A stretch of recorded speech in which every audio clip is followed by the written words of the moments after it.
Hello everyone, I think at least once, but you have had games in which you either gave some kind of hard comeback or took it yourself. Comebacks are generally a cool and pleasant thing if of course they are on your side, but in most ranked games there is no need to talk about comebacks because people give up immediately on the score 0-4. However, today I will tell you about the statistics shared by Riot. This data contains an analysis of 25 million matches, just imagine, 25 millions. So the statistics will be reliable and I think it will surprise you very much, and it will also give you an idea of how many potentially winnable games you're throwing because you lose the first half. In general, there will be a lot of interesting things. I wish you a pleasant view and let's get started. So first of all, take a look at this graph. From below you can see how many rounds the leader took as well as the number of percentages of given comebacks. We've all heard about the 3-9 curse. They say that comebacks always occur from this account, but the data tells us something completely different. A comeback occurs in only 11.18% of such matches. That's it. Not so scary, right?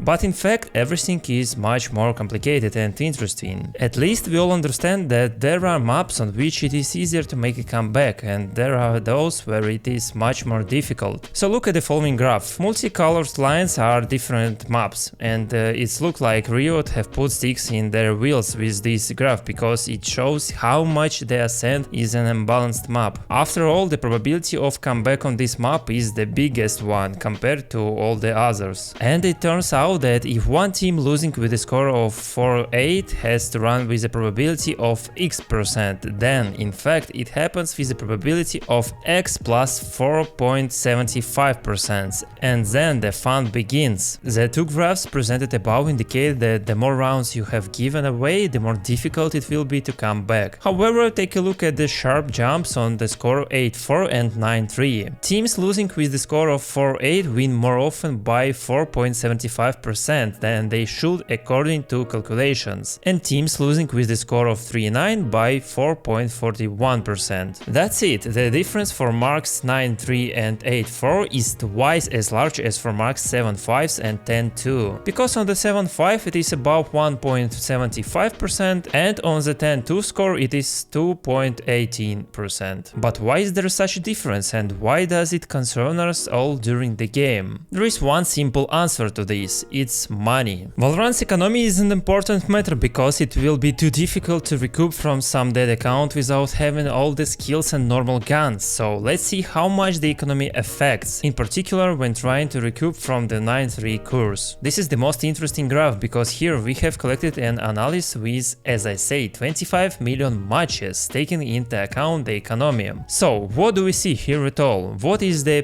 PEB? PEB is a pistol, economic and bonus rounds. The bottom line is that the chance to win back, in this case from the score of 9-3. And as we can see, it depends more on the first 3 rounds of the second half, just from the pistol, economy and bonus. If a team loses with the score of 9-3 and then loses in the PEB, then the chances to win back becomes only 0.32%. At the same time, the teams that won the PEB received a significant economic advantage, and in this case the chances to win back was already 36.32%. So yeah, the probability of winning back increased by 100 times, and let me remind you, this is not some kind of left-handed statistics. It was collected and analyzed by developers based, as I repeat, on 25 million matches. And when I saw these numbers I was just blown away, because now imagine that even losing with a score of 0-7, you have a chance to take at least this minimum 3 out of 5 rounds, and after that on the second half you just need to win a pistol, economy and bonus and the comeback is already in your hands. However, the truth is that many simply don't want to do this and give up too soon. But let's not deviate from the numbers, they are very interesting here. Let's analyze a few more situations, because it's obvious that with the score of 9-3 it will be quite difficult to take a pistol, then an eco and then the bonus round. Well, in particular just a bonus round. It is often difficult to take it because after winning a pistol people buy good guns and go looking for kills. Then they usually die and it's good if the team won the round, but there won't really be any money left for this bonus round. And also you lost a lot of guns from the previous round, respectively the bonus is given away. So yeah, because of this the bonus round has the greatest weight since it is more difficult to take it than a pistol or eco, because in the first case you have an equal economic situation, and in the second your economy is better than the economy of rivals. Now pay attention, if you won pistol plus eco, the chances to give a comeback will be about 13%. If you won a pistol, then lost eco and then somehow won a bonus, the chance will be about 14%. And well, if you lost a pistol and then won an economic and bonus rounds, then the chances will be approximately 15%. That's it. So as we can see, the greatest chance for comeback will be precise if you take the first 3 rounds, and that's why it's so important not to do random trash in the economic round. You don't need to run for kills, you need to try to play together and not let the opponent knock the counts out of you, because it's so kick-ass how much it affects the outcome of the bonus round. At the same time, for example, if you lost pistol plus economy rounds and then took bonus round with the normal guns, then the chances of a comeback will be only about 4%, and it's extremely small. Well, it's understandable because the score will be 11-4 in this case, and you will have money either for one purchase or almost no money at all, if the opponent already plays his bonus round very well. If you take only pistol or only eco, then the chances will be about 1 or 2%. And well, if you took 0 rounds, then you can win back from a score 12-3 with a probability of 0.33%. And again, it's even psychologically awesome boost. If I had seen these numbers before, I would have treated myself leading 9-3 to the first 3 rounds at times more seriously. Just take 3 rounds and the chances to win increases by more than 100 times. Yes, it's still not a 100% chance to win, but 36.3% is quite a lot. You can come back 1 out of 3 such games. However, dry figures will not allow you to understand everything, so the data analysis team has prepared another final graph. It takes into account the map, the site and the numbers of rounds won, of course. It turns out that it is the forecast. In the second half of the match, the chances to win or go into overtime for a team losing with a score of 3-9 is 11.18%. However, if this team wins the PEB, the probability of victory will increase to X plus 28.91%, and in case of defeat it will decrease to X minus 7%. And in this situation, X is the predicted probability of victory in the second half. To say it more simply, with a score of 9-3, if the legend team wins the PEB, then it will be able to win back in 1 out of 3 matches, and if they lose, in 1 out of 300. So what I want to say in the end, is there some kind of curse of the 3-9 score? Of course not, it's all just created for additional atmosphere of the game, and the end of the first half with the score of 9-3 will be much better for leading side than even the nearest score of 4-8. So now you know how important the first 3 rounds of the second half. I hope this will help you in your own comebacks and help you not to give comebacks to your opponents. Well, this video has come to the end. Thanks everyone for watching, see you again and bye bye.